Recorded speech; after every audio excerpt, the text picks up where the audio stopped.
오늘 팔복에 대한 말씀인데요. 이 팔복에는 우리 기독교인의 기본 면모와 특징이 함께 내포되어 있다고 보겠습니다. 이 팔복에는 8가지 복을 말씀하고 있지만 이 하나님이 주시는 복이 몇 개인가는 우리가 관심을 가질 필요가 없을 것 같습니다. 여기서 중요한 것은 이 말씀을 통하여 우리에게 주시는 이 교훈이 무엇인가입니다. 이 팔복에 대한 그 주님의 명령을 실천할 수 있는 사람, 오직 기독교인의 기본적인 성격을 분명히 깨닫고 있는 사람밖에 없다. 그렇게 한마디로 말씀드릴 수 있겠습니다. 바로 이러한 사람이 참된 복된 사람이다, 복 있는 사람이다 하고 주님은 말씀하고 있습니다. 우리는 그 행위를 고찰하기에 앞서 이 기독교인의 근본 성격에 관심을 가져야 하겠습니다. 참고적으로 말씀을 드리면 이 본문 내용은 그 로이드 존스 목사님께서 책으로 펴내신 그 산상설교에 대한 그 말씀의 요약을 한 것이고 또 정리한 것임을 미리 말씀을 드립니다.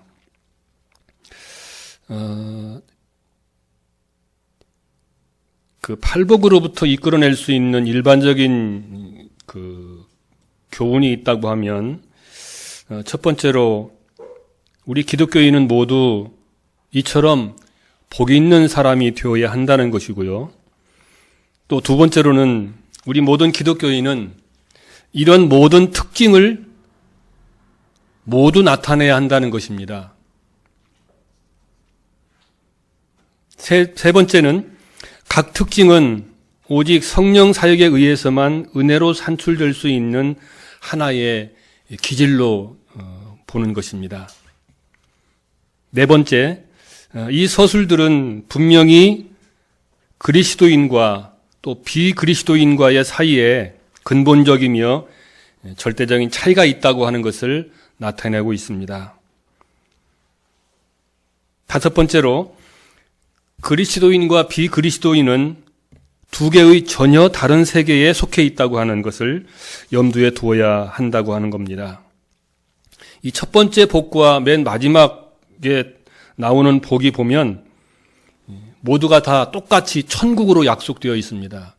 처음에 천국으로 시작한 것이 마지막 천국으로 끝나고 있다는 것을 우리가 생각해 볼 수 있습니다. 우리 자신에 대해 분명히 해야 할 것이 있다고 하면 우리가 전혀 다른 세계에 소속되어 있다는 사실입니다. 너희는 본질에서만이 아닌 전혀 다른 세계에 살고 있다. 너희가 세상에 있기는 하지만 이 세상에 속해 있지는 않다라고 우리 주님께서는 말씀하고 있는 것입니다. 그렇다면 과연 이 천국이 의미하는 것은 무엇일까 하는 것입니다. 이 천국은 본질적으로 영적인 나라를 의미합니다. 천국은 그리스도의 통치와 그리스도가 다스리는 영역을 의미하는 것입니다. 보통 이 천국을 의미하는 것을 말할 때 과거, 현재, 미래로 그렇게 나누어서 말씀을 드리는 것을 볼 수 있는데 주님은 이 땅 위에 계실 때 천국이 임했다고 과거형으로 이제 말씀을 하셨고요.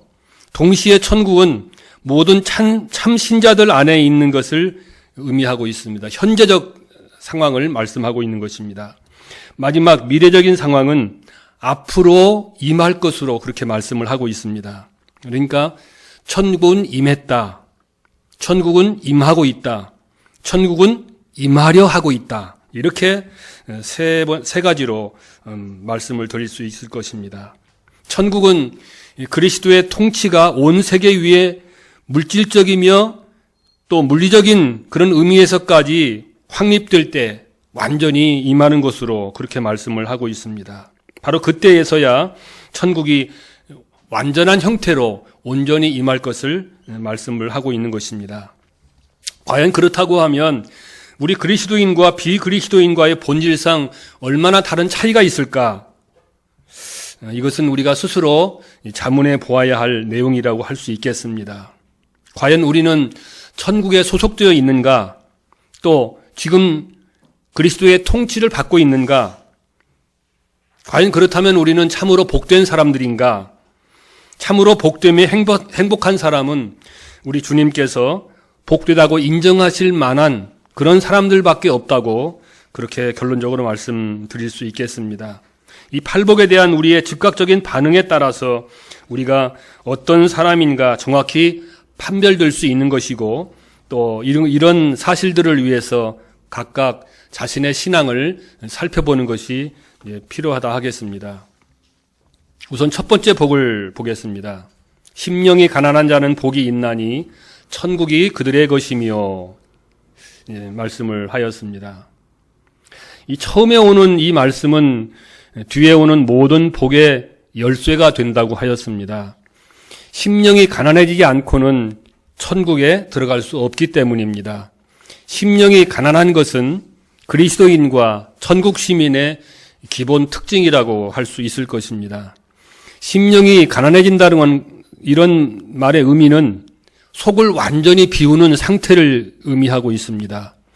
그래야 뒤에 나오는 나머지 복들을 모두 다 그 안에 채울 수 있기 때문에 이런 의미를 두고 있습니다. 그러니까 우리가 채우기 전에 먼저 비워야 한다는 그런 논리를 들 수 있을 것입니다. 복음에는 항상 이 두 가지 면을 생각해야 합니다. 세워지기 전에 먼저 넘어짐이 있다고 하는 것, 개심에 앞서서 뉘우침이 선행되어야 한다는 것, 이것이 복음의 본질이라고 하는 것입니다. 그리스도의 복음은 해방하기에 앞서 정죄를 선언하고 있습니다. 첫째 복, 이 심령이 가난한 자는 복이 있나니 천국이 저희들만의 것이며, 이 말씀보다 더 완전한 믿음에 대한 칭의로는 없을 것이라고 하는 것입니다. 이것이 다른 모든 것의 기초가 되기 때문에 그렇습니다. 세상 사람들은 끔찍하게도 개성을 인정받으려고 애를 씁니다. 이것을 바울은 우리는 우리 자신을 전함이 아니요 주 예수 그리스도를 전한다고 말씀하였습니다. 위대한 사도인 바울은 고린도에 갔을 때 복음을 전하면서 자기의 그 복음을 전하는 심정을 두렵고 떨었다고 하는 그런 말씀을 했거든요. 이 사람들은 그의 외모가 보잘것없고 말이 시원치 않다, 그렇게 인정해 버렸습니다. 우리는 성경의 진리가 귀감해서 얼마나 멀리 떠나 방황하고 있다고 하는 이런 사실을 염두에 두어야만 합니다.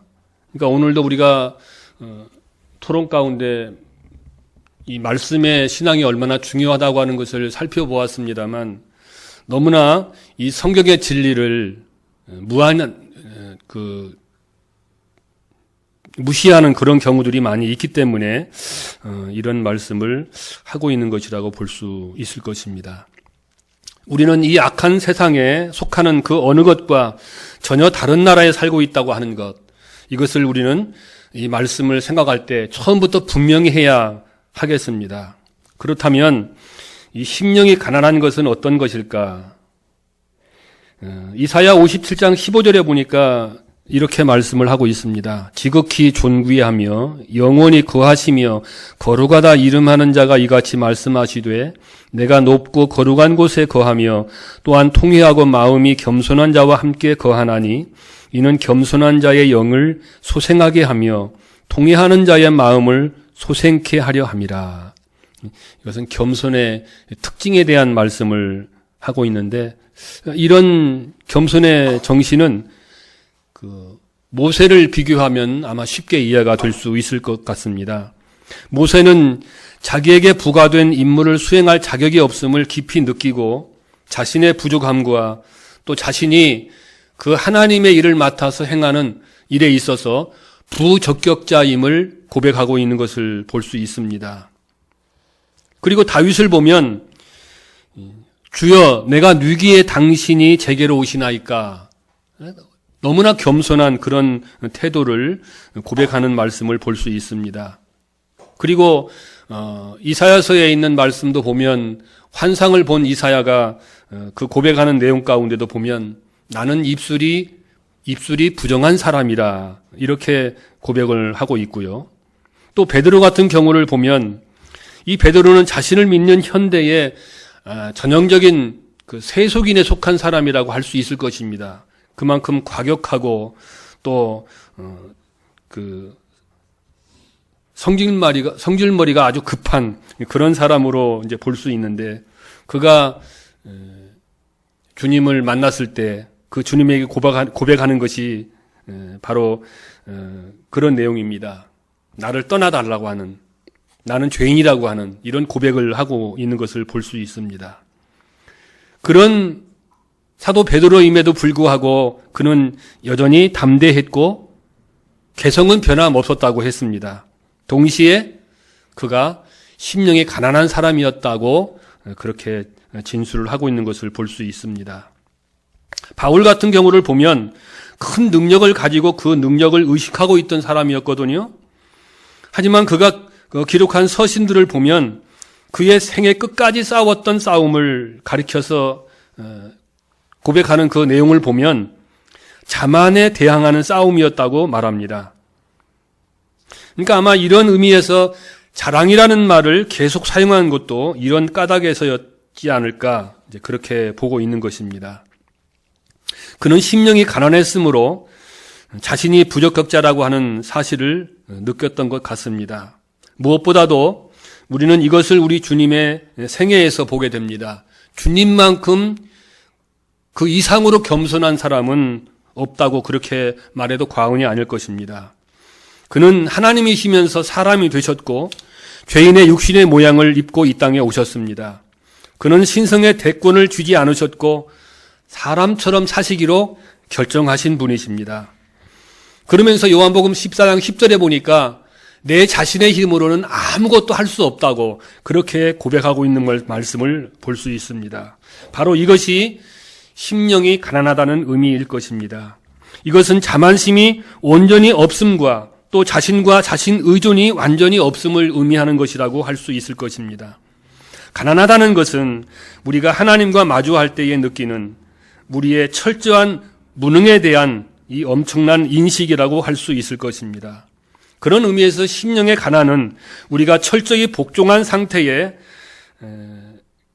그 하나님을 바라보면서 주님의 은혜와 자비를 철저하게 의뢰하는 것, 그 주님을 의지하는 것만이 우리의 살 길이라고 하는 이런 자세를 가지고 있는 것이 중요하다고 하는 것입니다. 그러니까 하나님에 대한 개념을 가지고 우리가 살고 있는데 그런 삶을 살아가는 사람은 사도 요한이 반모섬에서 그렇게 경험했던 것처럼 죽은 자처럼 느끼며 살아가는 이런 상태가 되어야 한다는 것을 말씀을 하고 있습니다. 그런 의미에서 우리는 과연 정말 내 자신이 하나님 앞에서 또 사람들 앞에서 심령이 가난한가 하는 것을 좀 살펴보아야 하겠습니다. 결국은 우리 사람들이 어떻게 해서 심령이 가난해질 수 있는가? 이 대답에 대해서 우리 자신을 바라보거나 자신을 위해 일하려고 애쓰는 이런 것에 전혀 담겨 있지 않다고 하는 것, 이것을 우리는 기억해야 하겠습니다. 믿음으로 말미암아 구원받는 그런 상태에서 우리가 고백하는 것은 이 믿음의 구원도 전혀 그 하나님의 전적인 능력에 의지해서 이루어지는 것이 아니겠습니까? 심령이 가난하게 되는 것은 바로 하나님을 바라보는 길이라고 했습니다. 주님을 바라보면 바라볼수록 우리는 스스로 내 자신은 너무나 하잘것없고 또 무기력한 그런 존재이다 하는 것을 고백하게 될 것입니다. 그러면 자신을 위해서 무엇을 어떻게 할 것인지 분명하게 또 알 수 있을 것입니다. 오직 믿음만이 우리의 살 길이라고 하는 것을 기억하면서 하나님 앞에 기도할 것입니다. 우리는 오직 주님의 십자가만을 바라볼 뿐입니다. 이처럼 고백할 때에 우리의 속이 비어서 무기력하고 벌거벗은 죄인이 되었지만 주님은 항상 우리에게 더욱더 많은 것으로 충족시켜 주신다고 하는 사실입니다.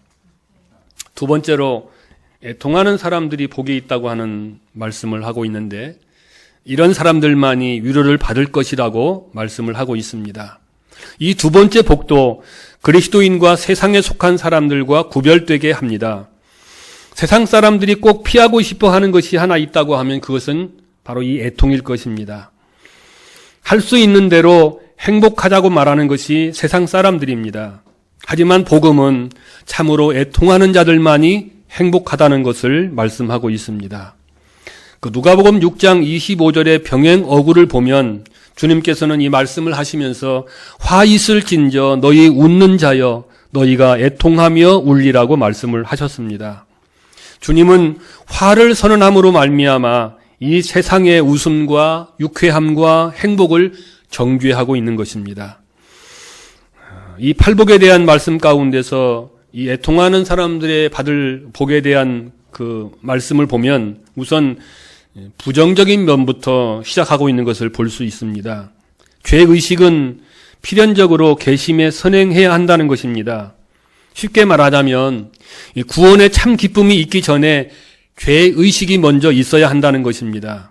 바로 이것이 복음의 본질이라고 말씀을 하고 있습니다. 오늘의 기독교인들은 이 정죄의식을 떠나서 기쁨을 원합니다. 하지만 이것은 불가능한 일이라고 했습니다. 개심하여 참으로 행복하고 복되게 살려는 사람은 무엇보다 먼저 애통하는 사람이어야 한다고 말씀을 하고 있습니다.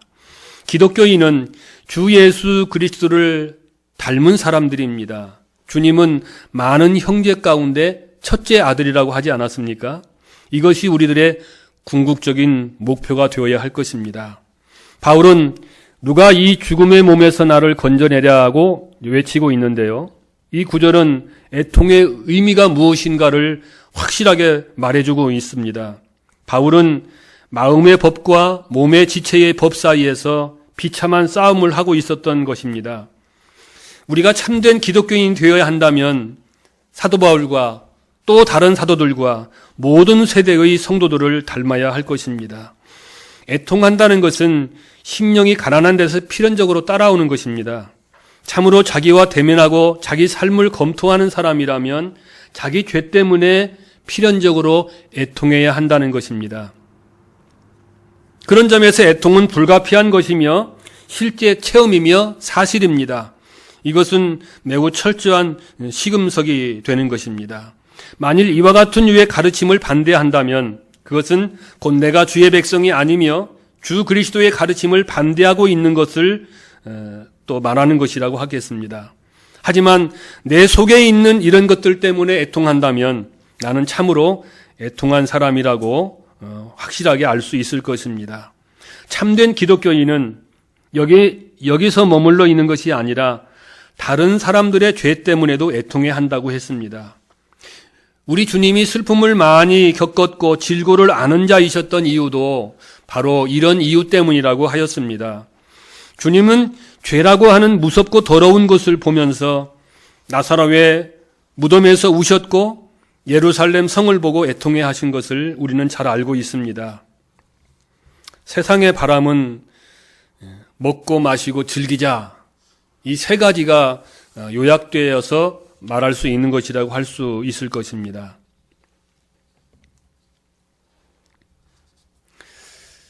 사실 모든 세상 사람들이 쾌락을 추구하는 이런 모습을 보면 얼마나 이 애통하는 그런 마음과 멀어져 있는 상태인가를 알 수 있을 것입니다. 우리 주님은 분명히 이 팔복을 말씀하시면서 애통하는 사람들은 복이 있다. 그들이 위로를 받을 것이라고 말씀을 하셨습니다. 그런 것을 보면 이것은 하나의 역설입니다. 죄의 상태 때문에 참으로 애통하는 사람은 회개하며 자기의 철저한 죄성을 절망을 보고 또 그런 의미에서 이것을 해결하고자 주님을 찾는다고 했습니다.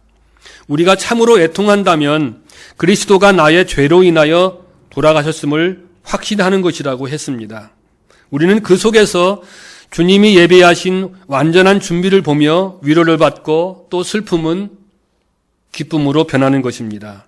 그리스도인의 삶은 이렇게 애통과 기쁨이 또 슬픔과 행복이 서로 교차하는 삶이 아닌가 그렇게 보는 것입니다. 그리스도인에게 제공되는 또 다른 위로의 복된 소망이 있습니다. 그것은 바로 우리에게 영원한 소망이 있다는 것 때문입니다. 저 영원한 상태에서 복을 누리게 될 것이라고 말씀을 하고 있습니다. 아마 믿음 생활하는 우리에게 있어서 이러한 소망을 알지 못한다고 하면 기독교인이라고 말할 수 없을 것입니다. 용서받은 죄로 인한 기쁨, 화해의 기쁨, 하나님에게서 이탈해 나갔을 때 우리를 도로 찾으실 것을 아는 기쁨, 앞에 있는 영광의 기쁨, 또 영원한 상태를 기대하는 데에서 오는 참된 기쁨을 우리는 알고 있는 것입니다. 그런 의미에서 애통하는 사람은 겉으로 보기에는 슬픈 사람이겠지만 그렇다고 해서 병적이거나 비참한 사람은 아니라고 했습니다. 신중하고 위험이 있는 사람이지만 결코 냉정하거나 부정적이지 않는 사람이라고 했습니다. 우리가 주님을 닮아서 신음하고 울지만 앞에 있는 기쁨으로 인해서 십자가와 수치를 참을 수 있다고 했습니다. 바로 이것이 애통하는 사람이 갖고 있는 특징이라고 했습니다. 바로 이것이 우리의 삶이어야 한다는 것입니다. 심오한 죄론과 차원 높은 기쁨의 교리, 이 둘이 합하여 애통하며 동시에 위로받는 그런 복되고 행복한 사람들이 만들어질 수 있다고 하는 이런 사실을 두 번째 복에서 우리에게 가르치고 있습니다. 세 번째 복입니다. 온유한 사람은 복이 있나니 그들이 땅을 기업으로 받을 것이며, 이 진술은 주님 당시에 유대인들에게 큰 쇼크로 임했을 것이 틀림없습니다. 유대인들은 물질적일 뿐만 아니라 군사적 천국관을 가지고 있었고 그들에게 있어 메시아는 그들을 전쟁의 승리로 이끌어줄 분으로 생각했기 때문에 그렇습니다. 그러나 주님은 즉각적으로 그들의 이 같은 생각을 물리쳐 버렸습니다. 그렇다면 온유한 사람은 어떤 사람인가요? 아브라함은 한마디로 불평도 불만도 없이 어린 조카 롯으로 하여금 자기의 마음대로 먼저 땅을 선택하도록 했습니다. 이것을 가리켜 놀라운 온유로 말씀을 합니다. 또 모세를 보면 땅 위의 모든 사람보다 가장 온유한 사람으로 서술되어 있습니다. 자기를 비천하게 생각하고 자기를 주장하지 않는 이런 온유함이 모세에게 있었던 것입니다. 또 신약 성경의 스데반과 바울의 온유를 보면 또 우리가 어떻게 살아가는 것이 온유한 것인가, 어떤 사람이 온유한 사람인가를 알 수 있을 것입니다. 정말 놀라운 것은 온유의 최고의 신뢰인 주님을 바라볼 때입니다. 수고하고 무거운 짐진 자들아 다 내게로 오라. 내가 너희를 쉬게 하리라. 나는 마음이 온유하고 겸손하니 내게 와서 내게 배우라. 이렇게 말씀을 하지 않았습니까? 이 예수님의 전 생애에서 박해와 경멸과 야유와 조롱을 참으신 것을 보면 우리가 그 주님의 온유하심이 어떠한가 하는 것을 짐작해 볼 수 있을 것입니다. 그 예수님의 원수들에 대한 태도, 더욱이 아버지에 대한 철저한 복종은 그의 온유가 어떠한 상태였던가 하는 것을 보여주고 있습니다. 바울이 빌립보서 2장에 기록한 주의 모습을 보면 그는 스스로 겸손하여서 종과 같이 되었다고 했고 또 십자가를 지셨다고 하였습니다. 바로 이것이 온유이며 이것이 참된 겸손이라고 볼 수 있을 것입니다. 그렇다면 온유란 무엇입니까?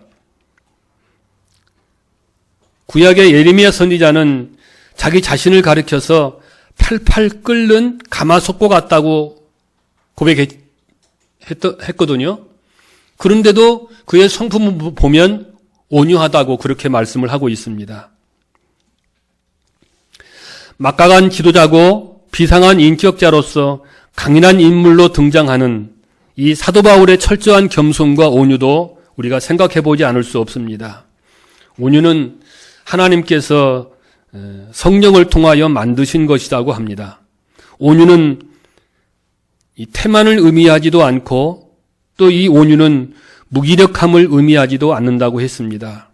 온유란 외적 태도의 문제일 뿐만 아니라 내적 정신의 문제입니다.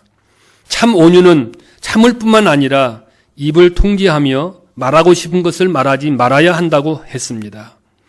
이것을 위해 우리가 소명을 받았고 이런 사람이 되기로 작정함을 받았습니다. 이것이 바로 기독교인이어야 하고 또 우리가 믿는 기독교가 바로 이러한 종교라고 하는 것을 말씀하고 있습니다. 결국 보면 이 온유는 본질적으로 다른 사람에 대한 태도와 행동에서 표현되는 자기에 대한 올바른 견해라고 할 수 있을 것입니다. 그러므로 온유는 두 가지를 들어서 말씀을 합니다.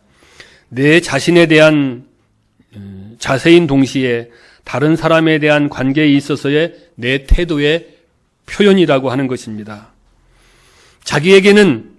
나에게는 자랑할 만한 것이 하나도 없다고 하는 것을 느끼면서 동시에 자기 주장도 하지 않는 것. 이 온유함은 자기를 표현하고 또 자기를 주장하게 하는 오늘의 인기 심리학을 부정하는 것과 같다고 할 수 있을 것입니다. 온유한 사람은 또 자기를 위해 아무것도 요구하지 않습니다. 자기의 지위나 특권이나 소유물이나 신분을 요구하지도 않습니다. 이것은 예수님의 마음을 보아서 알 수 있을 것입니다. 더 나아가 온유한 사람은 자신에 대하여 민감하지 않고 방어적인 자세를 취하지도 않는다고 했습니다. 우리는 우리 자신을 살피면서 삶을 거의 소비하고 있는 거나 마찬가지입니다. 참으로 온유한 사람은 자기 연민을 하지 않습니다. 우리는 이것으로 얼마나 많은 시간을 낭비하고 있는가, 이것을 생각해 보면 정말 온유한 사람으로 살아가는 것이 얼마나 힘들고 어렵다고 하는 것을 알 수 있을 것입니다. 그것은 바로 우리들이 우리 자신을 살피면서 삶을 거의 다 소비하고 있기 때문에 그렇습니다. 참으로 온유한 사람은 오직 이 모든 세상의 것들을 끝장 내버린 것이라고 했습니다. 이런 것에 대해서 존 버년이 유명한 말을 했습니다. 이미 넘어져 있는 사람은 넘어질 것을 두려워할 필요가 없다. 그렇게 고백을 했거든요. 참으로 온유한 사람은 하나님과 다른 사람이 어떻게 하든 그에 대해서 고맙게 생각하는 마음이 필요합니다. 이것이 온유의 본질이라고 할 수 있을 것입니다. 온유는 다른 사람에 대한 우리의 태도와 행동에서 나타납니다. 여기에는 우리의 배우가 있고 그분이 그것을 갚아줄 것을 알기 때문에 절대로 보복하지 않는다는 것을 의미합니다. 그러므로 우리가 부당한 취급을 받았을 때 인내하고 오래 참아야 할 것을 의미합니다. 동시에 온유는 우리가 귀를 기울여 배울 자세가 되어 있어야 함을 의미한다고 할 수 있겠습니다. 그 무엇보다도 성령의 가르침을 받고 주 예수님께 인도하심을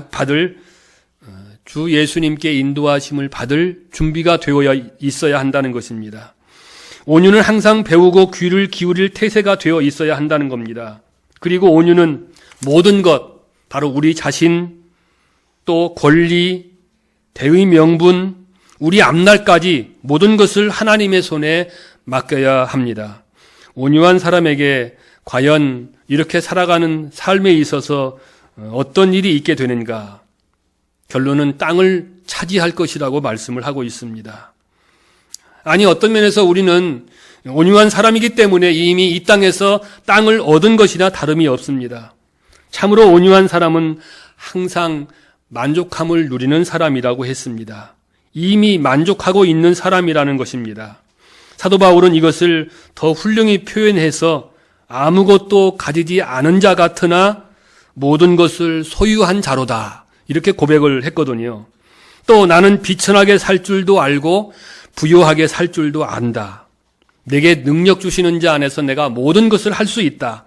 이렇게 고백한 것을 보아서 참으로 온유한 사람에게 내리시는 하나님의 그 은혜와 복은 너무나 놀라운 것이라고 할 수 있을 것입니다. 동시에 이 말씀은 미래를 가리켜 하신 말씀이라고 할 수 있을 것입니다. 사도 바울은 로마서 8장 17절에서 증거하기를 자녀라면 또한 상속자 곧 우리는 하나님의 상속자요 그리스도와 함께한 상속자니 우리가 그와 함께 영광을 받기 위하여 고난도 함께 받아야 할 것이니라고 말씀하였습니다. 우리는 주님과 함께 땅을 소유할 것입니다. 그것은 우리가 주님과 함께 왕노릇할 것을 분명하게 말씀하고 있는 내용입니다. 누구든지 자기를 높이면 낮아질 것이요 자기를 낮추면 높아질 것이라고 주님께서는 누가복음 14장 11절 말씀에서 우리에게 알려주고 있습니다. 바로 이것이 온유입니다.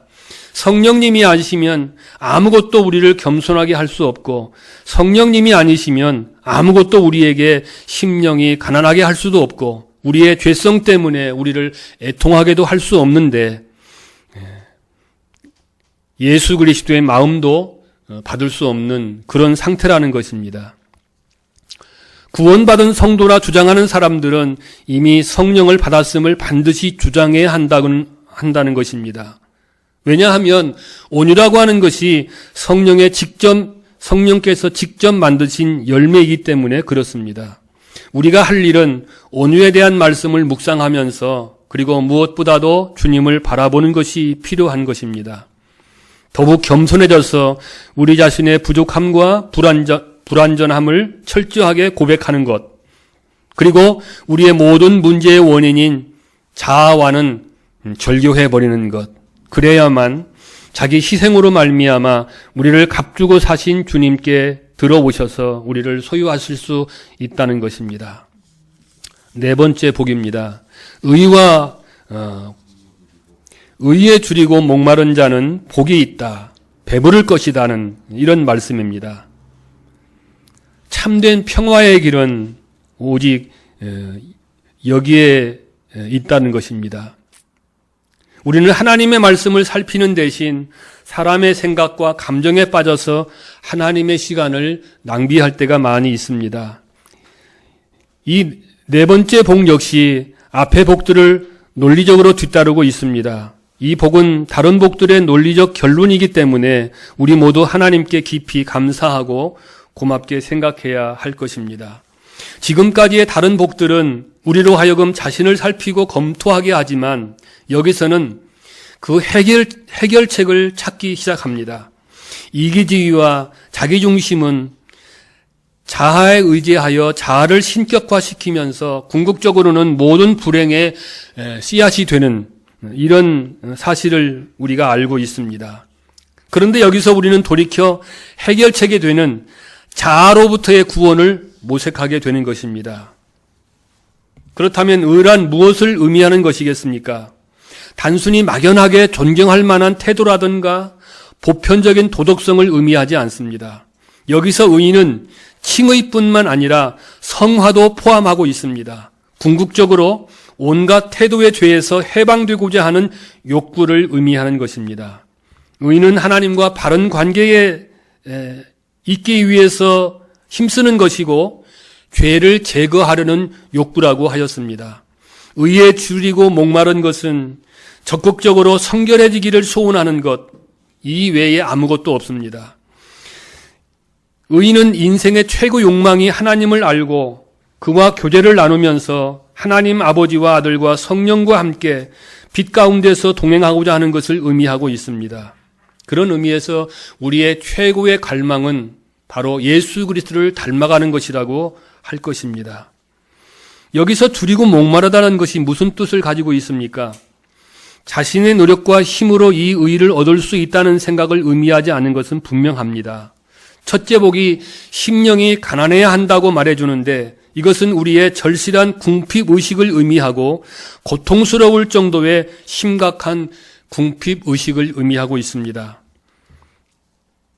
하나님이여 사슴이 시냇물을 찾기에 갈급함같이 내 영혼이 주를 찾기에 갈급하나이다. 이런 심정입니다. 또 탕자가 줄여 죽게 되었을 때에 그는 아버지께로 향했다고 했습니다. 줄이고 목마른 것은 절망 상태가 되면서 줄여 죽으며 생명이 꺼져가는 느낌이며 궁극적인 도움을 인식하는 것을 말합니다. 줄이고 목마른 사람들에게 약속된 것은 행복하고도 행복하며 복이 있고 축복을 받는다는 이 사실보다 더 큰 그런 소망이 어디 있겠습니까? 그들이 배부를 것이라는 이 결론적인 말씀은 너무나 큰 축복이 아닐 수 없습니다. 이것이 은혜의 복음이 흘러들어오는 지점입니다. 우리가 하나님을 떠나서는 결코 의로 채워지지 못할 것이며 복을 찾지 못할 것입니다. 그러나 주님께서는 분명하게 말씀하십니다. 내게 오는 사람은 결코 버리지 않는다고 하셨기 때문에 그렇습니다. 이것은 절대적이며 무조건적인 약속에 속한 것입니다. 의에 줄이고 목마르는 것, 그리스도처럼 되기를 사모한다면 우리는 이 복을 받은 것이라고 확신할 수 있을 것입니다. 바로 이러한 일은 즉각적으로 일어날 수 있는 사건이라고 했습니다. 과연 그렇다고 하면 우리는 채워져 있는가? 그러기 위해서 줄이고 목마르고 있는가? 바로 이것이 문제이기 때문에 우리는 다시 한번 심각한 마음으로 생각해 보아야 할 것입니다. 그런 마음에서 확실한 믿음을 가지고 있다면 우리는 배부른 사람들일 것입니다. 은혜롭고 영광스러운 약속이 아닐 수 없습니다. 다섯 번째 복을 보겠습니다. 긍휼히 여기는 자는 복이 있나니 그들이 긍휼히 여김을 받을 것이며, 이 복에 대한 것은 앞에서 살펴본 모든 것의 결과에 의한 것이라고 볼 수 있겠습니다. 이 복은 바로 앞서 나온 복, 의에 줄이고 목마른 사람은 복이 있다, 그들이 배부를 것이다는 이 말씀과 매우 선명하고 잘 정리된 그런 논리적인 관계를 가지고 있음을 주목해 볼 수 있습니다.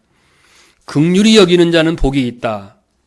여기서 우리 각자의 위치와 신앙 고백에 대하여 놀라운 시금석을 갖게 될 것입니다. 그리스도께서는 긍휼히 여기는 사람들만이 복이 있다고 말씀을 하십니다. 이 팔복을 전체로 취급한다면 이것이 우리가 복종해야 할 일반적인 시금석이 됨을 인식해야 합니다. 먼저 팔복은 그리스도의 위치에 대한 원칙적이며 중심되는 진리들을 상기시켜주고 있습니다. 복음은 우리의 행동보다 우리의 자세에 더 큰 비중을 두고 있습니다. 또 이 복음의 중요한 강조점은 우리가 본질적으로 어떠한 존재인가 하는 것을 보여주고 있기 때문에 그렇습니다. 존재는 행위보다 중요하고 자세가 행위보다 더 큰 의미를 가지고 있다는 말입니다. 근본적으로 중요한 것은 우리의 본성에 있다고 했습니다. 우리가 진리의 지배를 받아야 하는 것은 우리가 성령의 사역에 의하여 그리스도인이 되었기 때문입니다. 주님이 나를 지배하는 것이지 우리가 주님을 지배하는 것이 아니라고 하는 것입니다. 우리 기독교의 신앙은 일종의 도금이나 합한 장식이 아니라고 했습니다. 우리 생활 전체는 실로 우리가 어떤 존재인가에 대한 표현이며 선언이라고 하겠습니다. 그런 의미에서 우리는 긍휼히 여기고 있는가 한번 생각해 보아야 하겠습니다. 주님에 의하면 우리 모두는 긍휼히 여기는 사람이라고 선언하고 있습니다.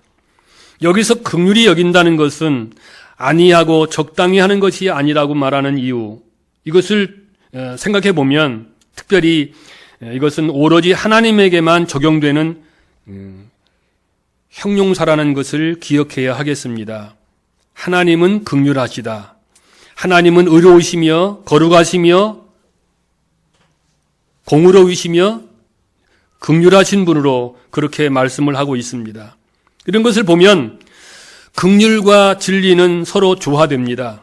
만일 진리와 율법을 희생시켜야만 긍휼을 생각해 볼 수 있는 것이라면 이런 긍휼은 참된 긍휼이라고 할 수 없을 것이고 이 용어를 잘못 이해한 것이라고 할 수 있을 것입니다. 그러면 긍휼이 무엇입니까? 이 긍휼에 접근하는 최선의 방법은 이 긍휼을 은혜와 비교하는 방법에 있다고 하겠습니다. 은혜가 죄를 전체로서 총괄적으로 내려다보는 것이라고 하면 반면 긍휼은 특히 죄의 비참한 결과를 내려다보는 것이라고 하겠습니다. 그러니까 이 긍휼함은 측은감과 행동이 합쳐진 것에서 나오는 것이라고 할 수 있겠습니다.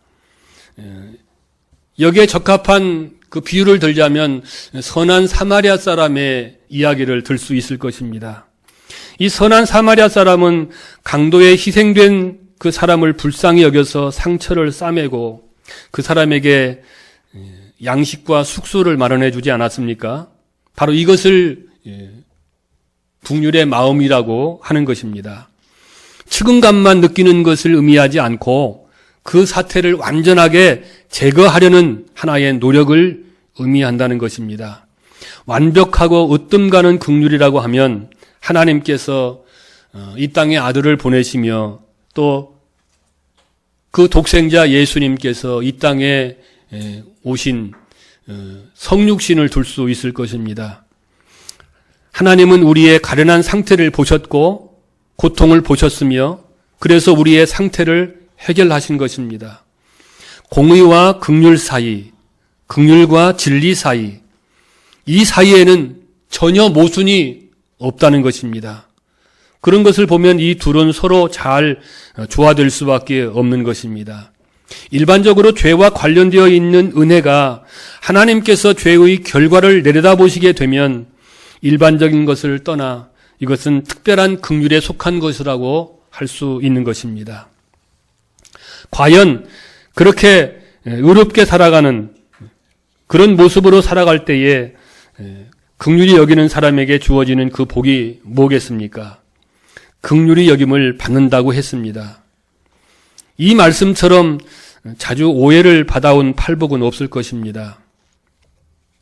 이것을 오해하는 사람들이 말하는 것을 보면 내가 다른 사람들에게 긍휼해야만 하나님도 내게 긍휼이 될 것이다.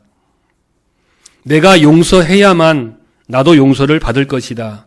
내가 먼저 무엇을 어떻게 해야 받을 것이라고 하는 이런 사상, 이것은 잘못된 것이라고 하는 것입니다. 내가 용서받는 조건은 내가 용서하는 데 달려있다. 이렇게 말하는 것이지요. 틀린 것입니다. 그들이 말하는 그 말씀의 내용을 보면 주기도문에도 있고 또 용서에 대한 가르침을 들어서 주장하고 있습니다. 우리가 우리의 죄를 사하여 준 것 같이 우리의 죄를 사하여 주옵시고, 또 마태복음 18장 35절에 기록된 말씀을 보면 너희가 각각 마음으로부터 형제를 용서하지 아니하면 나의 하늘 아버지께서도 너희에게 이와 같이 하시리라 하는 이런 말씀을 근거로 해서 주장하고 있는 것입니다. 그러나 이 성구를 모순되게 풀이해서는 안 됩니다. 그 이유는 첫째, 이 어구가 이처럼 법적으로 엄격히 풀이된다면 누구도 용서를 받지 못할 것이고 아무도 천국을 보지 못할 것이기 때문에 그렇습니다. 그런 점에서 용서는 불가능한 것이 되어버리고 말겠지요. 두 번째는, 그러면 우리는 신약 성경으로부터 은혜로를 전부 없애버려야 합니다. 믿음으로 구원받는다는 이런 말을 말해서는 안 되는 것이라는 겁니다. 그런 점에서 성경은 성경으로 풀이한다고 하는 그 말씀이 맞는 것이라고 할 수 있겠습니다. 그리고 이 용서의 조건에 대해서 말씀을 하고 있는데 그것이 바로 회개라고 하는 것입니다. 회개는 무엇보다 내가 하나님께 조금 더 권리를 주장할 것이 없으며 용서는 오직 하나님의 은혜요 긍휼임을 의미하는 것입니다. 또한 우리의 최후의 날에 긍휼이 필요할 것을 말씀하고 있습니다.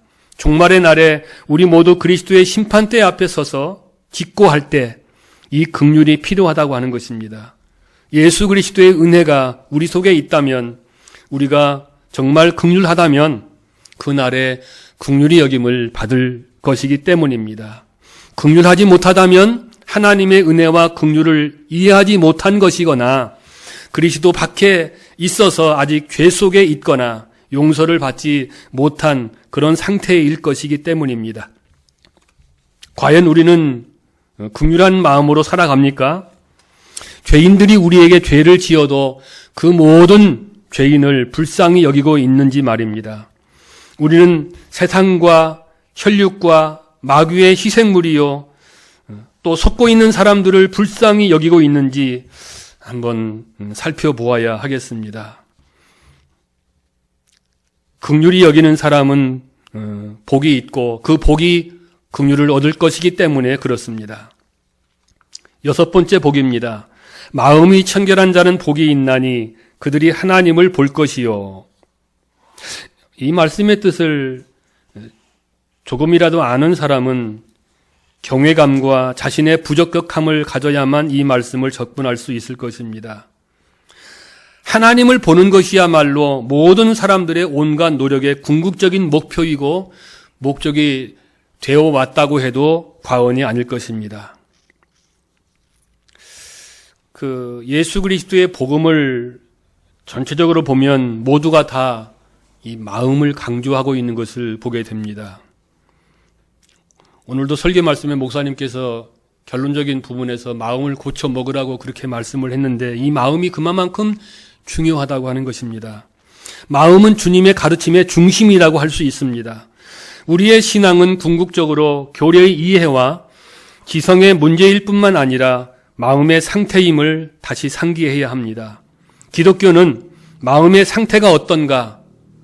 이 질문으로부터 시작하고 있다는 것입니다. 이 마음이란 무슨 뜻입니까? 마음은 단순히 감동과 감정의 자리만이 아닙니다. 성경에서 마음은 이 3가지를 포함하고 있습니다. 마음은 사람의 존재와 인격의 중심이며 다른 모든 것이 흘러나오는 셈이 됩니다. 마음은 지성과 의지와 감정을 포함합니다. 마음은 전인격적입니다. 마음이 깨끗한 사람은 복이 있다. 이 표면에서 보면 마음의 중심에서 마음의 온갖 활동의 근원이 순수한 사람들이 복이 있다고 하는 그런 의미를 담고 있습니다. 마음은 이처럼 깊고 가장 중요합니다. 이 복음은 마음에서부터 시작하고 있는 것입니다. 복음은 마음이 항상 모든 문제거리의 자리임을 강조하고 있습니다. 마음이 문제입니다. 주님은 나쁜 생각이 사람의 마음속에 나온다고 말씀을 하고 있습니다. 지금까지 수백 년간 비극적인 오류를 저질렀던 그런 모습을 보면 사람들의 모든 문제가 바로 이 환경 때문이라고 생각하고 사람을 변화시키려면 환경만 변화시키면 된다고 주장하는 사람들이 있습니다. 이런 견해는 인류가 타락한 것이 낙원에서였다는 것을 간과해버린 상태라고 할 수 있을 것입니다. 아담과 하와가 범죄한 그런 장소가 어디였습니까? 바로 에덴 동산이 아니었습니까? 에덴 동산이야말로 너무너무나 완벽한 그런 자연 세계가 아니었습니까? 그런 완전한 환경 가운데서 범죄했다고 하는 이런 사실을 우리가 염두에 둔다고 하면 이 말씀이 이해가 될 것입니다. 예레미야가 그렇게 고백을 합니다. 만물에 거짓되고 심히 부패한 것은 마음이라 누가 능히 이를 알리요? 그렇게 고백을 했는데요. 사람의 문제거리는 사람의 인격 중심에 있습니다. 교육만으로는 선한 사람으로 만들 수 없음을 알아야 하는 것이지요. 문제는 마음에 있다고 하겠습니다. 마음은 절망할 정도로 악하고 부패한 그런 상태라는 것입니다. 바로 이것이 문제가 되는 것이지요. 마음이 깨끗한 사람은 복이 있다고 증거합니다. 마음이 깨끗할 때만 하나님을 볼 수 있다는 것입니다. 우리의 사람됨은 이것이 완전히 정반대의 그런 삶인 것을 보게 됩니다. 복음이 제의하는 것은 우리를 이 무서운 함정에서 하늘나라로 들어 올리려는 것입니다. 복음의 제의는 초자연적입니다. 마음이 깨끗함은 위선이 없다는 뜻이고 선한 것이라는 뜻입니다. 이 말은 전혀 구김살이 없습니다. 아무것도 숨겨진 것이 없어 열려 있다는 그런 뜻을 가지고 있기도 합니다. 이것을 신실이라는 말로 서술할 수 있겠습니다. 이것은 일편단심, 전심전력하는 이런 뜻도 담겨 있다 하겠습니다. 순결에 대한 가장 훌륭한 정의는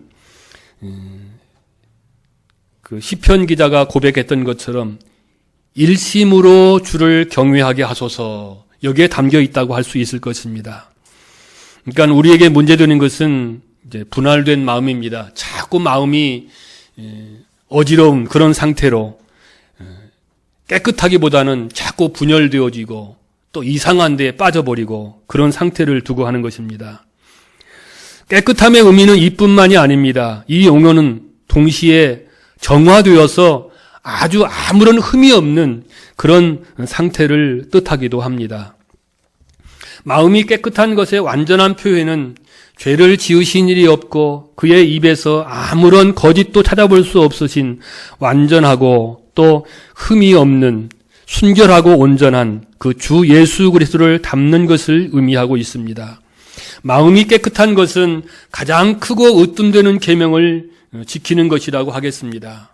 이 계명은 바로 우리 주님께서 말씀하신 것처럼 내 마음을 다하고 목숨을 다하고 뜻을 다하여 너희 하나님을 사랑하라 하는 명령입니다. 하나님의 영광을 위하여 살아야 하고 이것이 우리 삶의 최고의 갈망이 되어야 한다는 것입니다. 우리 기독교의 목적은 우리로 하나님을 보게끔 하는 것입니다. 그러니까 만약 우리가 하나님을 보지 못한다, 보지 못했다, 그렇다고 하면 좀 문제가 있다고 할 수 있겠습니다.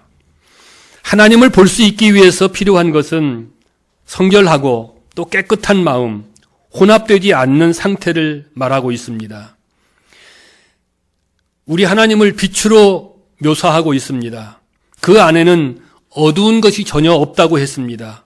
빛과 어두움은 혼합될 수 없고 검은 것은 흰 것과 혼합될 수 없다고 하는 것. 이것을 우리는 잊지 말아야 하겠습니다. 과연 그렇다면 하나님을 본다는 것은 어떤 의미를 담고 있는 것입니까?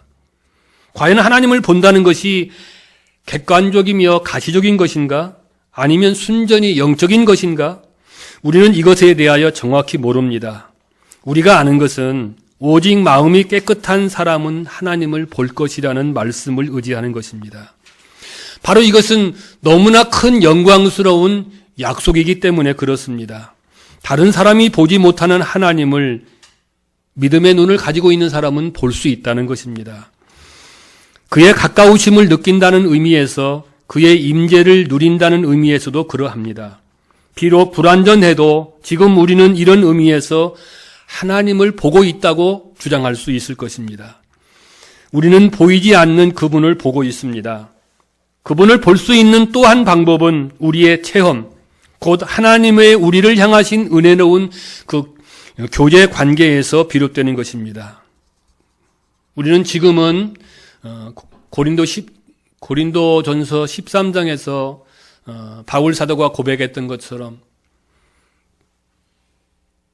지금은 우리가 거울로 보는 것처럼 희미하지만 그때 가서는 얼굴과 얼굴을 서로 대화해 본다고 하는 그런 말씀에서 확신할 수 있을 것입니다.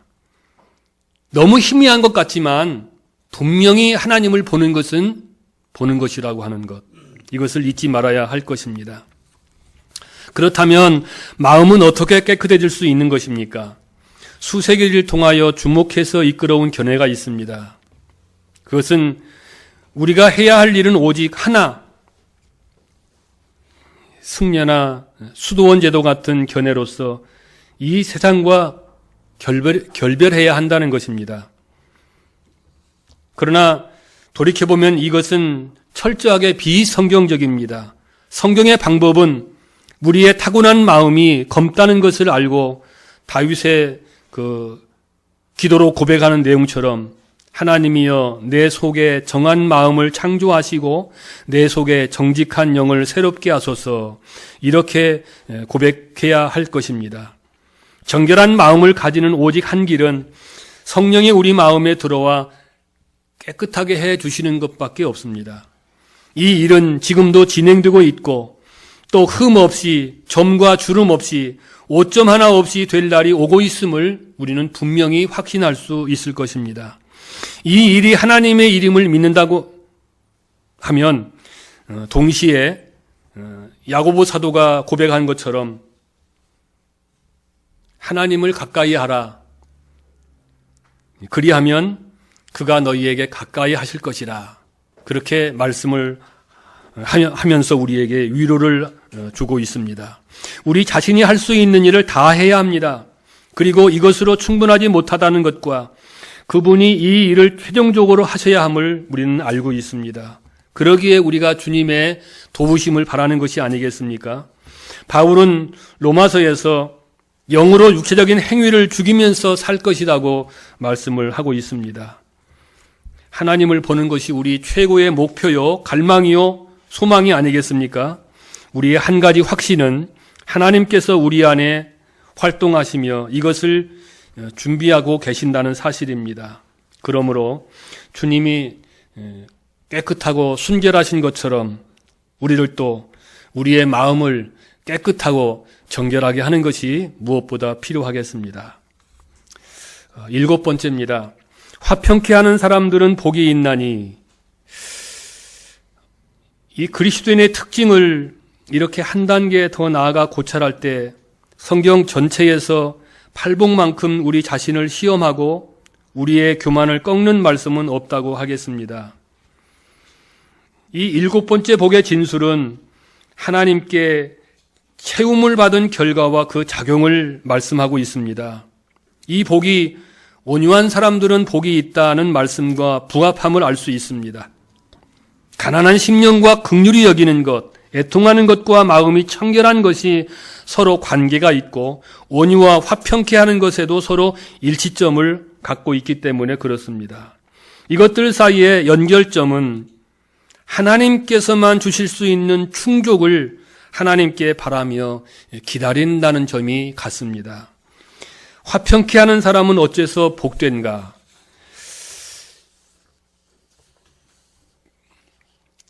그들이 다른 모든 사람들과 절대로 같지 않기 때문에 그렇습니다.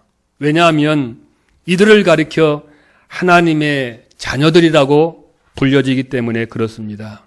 화평케 하는 사람은 어떤 사람입니까? 두 가지로 말할 수 있겠습니다.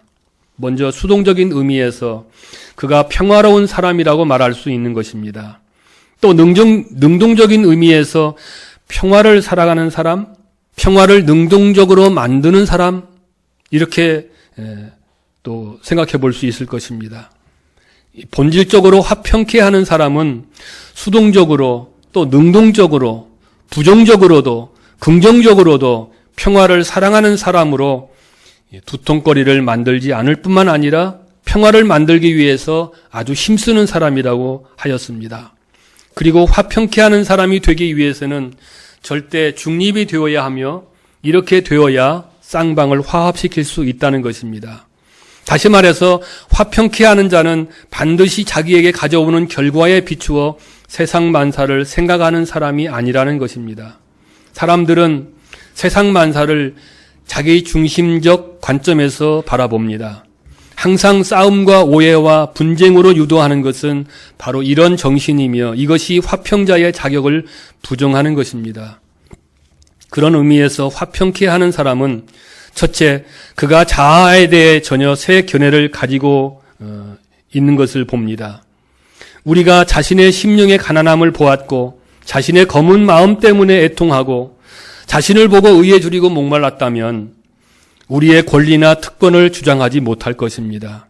우리가 참된 그리스도인인지 아닌지를 시험하는 최선의 시금석 하나는 바로 나는 나의 천성적 그 생태적 자아를 미워하는가, 이것을 거부하는가, 여기에 달려 있다고 하겠습니다. 두 번째, 새 생활관을 가지는 것입니다. 이것은 다른 사람들에게 대해서도 새 견해를 가짐을 의미하고 있습니다. 그들을 보면서 저 가련한 사람은 자아와 사탄의 희생물이며 지옥을 향하고 있구나, 그렇게 생각하며 불쌍히 여긴다는 말입니다. 그들을 이렇게 보기 시작하는 순간 그들을 도울 수 있는 위치에 설 수 있다는 것입니다. 셋째, 새 세계관을 갖게 됨을 의미합니다.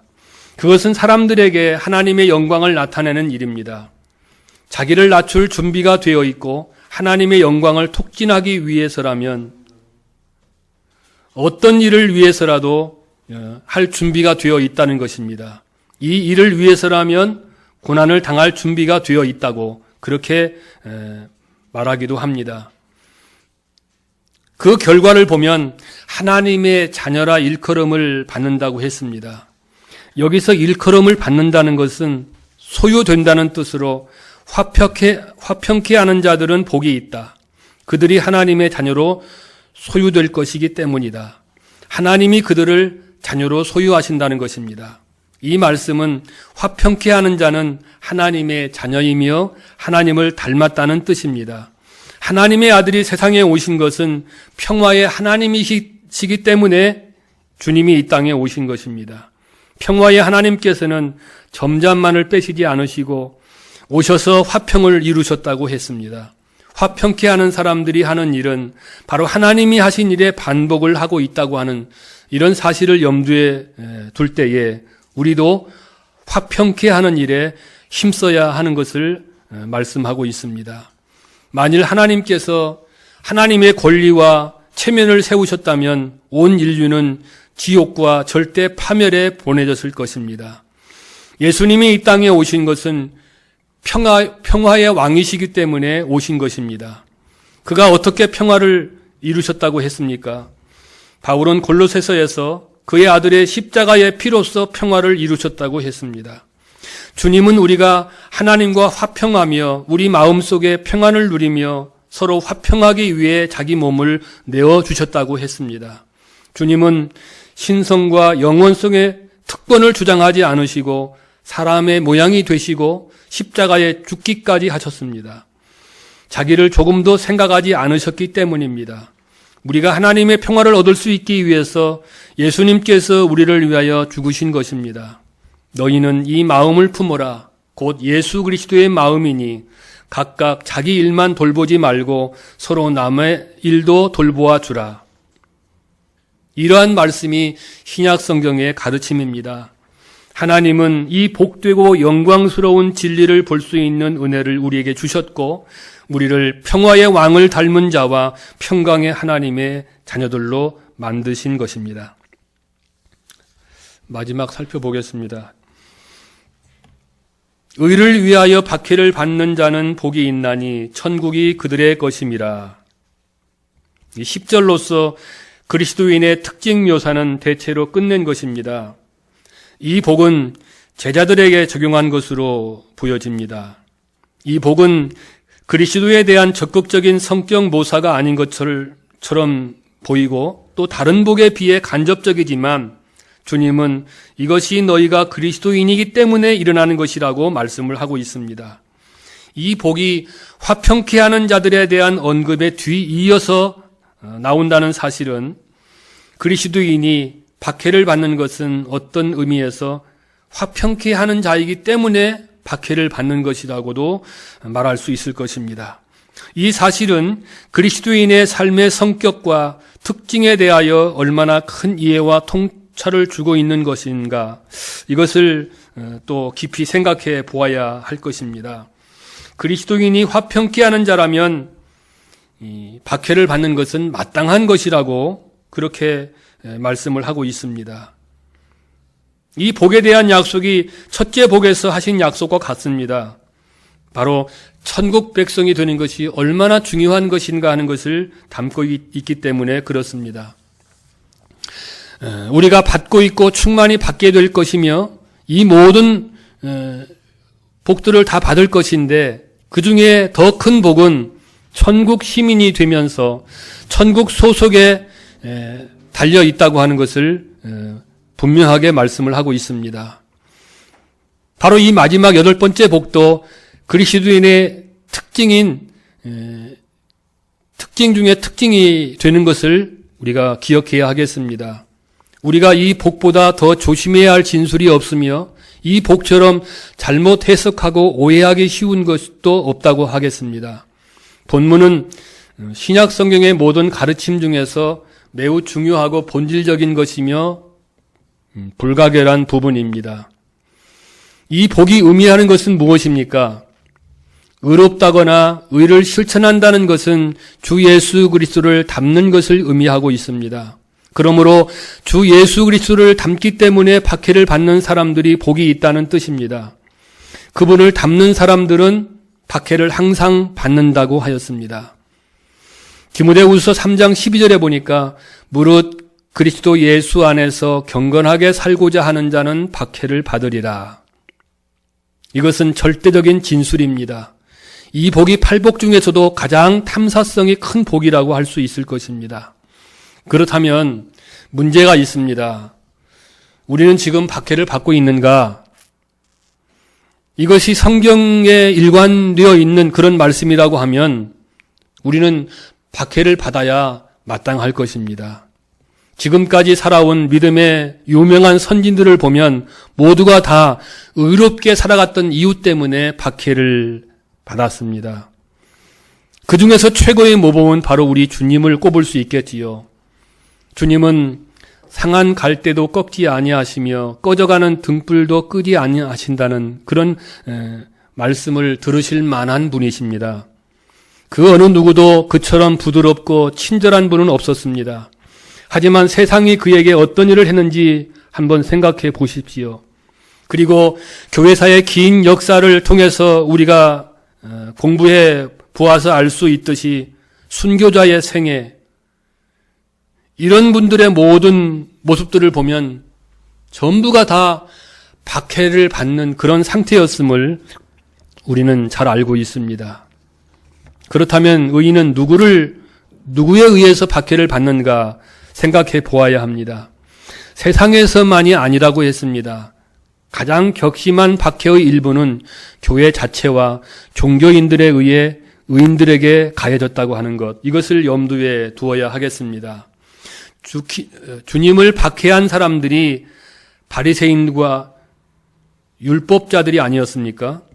초기 기독교인들 역시 유대인들에게 잔인하게 박해를 받았습니다. 청교도들의 경우도 마찬가지입니다. 교회사에 있어서 그만큼 많은 신앙의 위대한 업적을 남긴 그런 분들에게 이 박해는 마땅히 뒤따라오는 것이라고 하였습니다. 그런 의미에서 우리에게 그 박해를 주는 그런 사람들은 어떤 점에서 가까이에 있는 우리의 그 이웃들에 속해 있다고 할 수 있을 것입니다. 그런 의미에서 형식적인 기독교는 순수 신앙의 가장 큰 원수일 때가 많습니다. 지금도 우리에게는 이것도 흥 저것도 흥 하면서 다 또 진리가 아닌 것도 수용하려고 하는 이런 상태에서 신앙생활 하는 사람들이 얼마나 많이 있습니까? 그들이 우리의 원수일 수가 있다는 것, 이것을 염두에 둔다고 하면 우리의 신앙생활에 있어서 많은 도움이 되지 않을까 싶습니다. 과연 의를 위해서 박해를 받는다는 것은 무엇을 의미하는 것이겠습니까? 빛은 항상 어두움을 노출시킵니다. 그러므로 어두움은 항상 빛을 혐오하게 되어 있습니다. 우리는 어리석고 지혜롭지 못해서 박해를 자초해서도 안 되겠습니다. 하지만 그리스도를 그대로 닮음으로써 핍박은 불가피하게 뒤따라오는 것이라고 하는 것, 이것을 또 잊지 말아야 하겠습니다. 왜냐하면 이것은 아주 영광스러운 일이기 때문에 그렇습니다. 우리 주님은 너희가 이와 같이 복이 있다고 말씀하셨습니다. 그리스도와 의를 위해 박해를 받는 것은 우리가 그리스도인이라고 하는 것, 하늘나라 그 시민이라고 하는 최종적 증거를 얻는 것이라고 했습니다. 사도 바울은 빌립보서에서 우리는 그리스도를 믿는 특권뿐 아니라 그리스도를 위하여 고난당하는 특권도 받았다고 하지 않았습니까? 하나님께서 우리에게 성령을 통하여 큰 지혜와 분별력을 주셔서 이것을 터득할 수 있는 지식과 이해를 주시기를 우리는 기도해야 할 것입니다. 우리가 고난받아야 할 때 그 고난이 의를 위한 것이고 이 영광스러운 복의 위로와 위안을 충만히 받을 수 있다고 하는 그런 확신을 가지고 있다고 하면 이 지금까지 서술한 8가지의 복은 다 우리가 수용할 수 있고 또 우리가 말씀을 지킬 수 있는 그런 말씀이라고 할 수 있을 것입니다. 우리 모두가 다 이 팔복에 대한 것이 다 우리의 것이고 또 우리가 마땅히 지키고 행해야 할 그런 말씀인 것을 기억하고 하나님의 은혜를 더 구하면서 기도하는 그런 복된 성도들이 될 수 있기를 권면합니다.